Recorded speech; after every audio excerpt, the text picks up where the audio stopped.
Puluhan warga digerebek polisi saat menggelar pesta minuman keras jenis balok di sebuah rumah di Kelurahan Barombong, Makassar.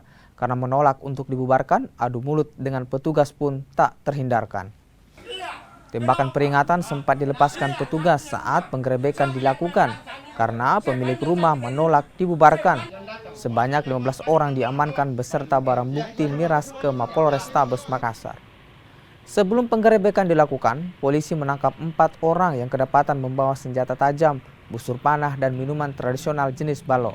Kasat Samapta Polrestabes Makassar AKBP Sahruna menyebut ada 8 titik lokasi yang rawan untuk antisipasi, terutama daerah yang berbatasan dengan Kabupaten Goa dan juga Maros. Jadi kita kondisi itu ada 8 titik, terutama yang rawan itu adalah daerah-daerah perbatasan ya. Tadi kita sama-sama lihat, kita berjalan patroli mobile, kemudian melaksanakan razia di perbatasan Barombong, dan kami menemukan pengendara. Setelah kami cek, kami lakukan penggeledahan, ternyata mereka membawa busur, parang, dan minuman balok ya.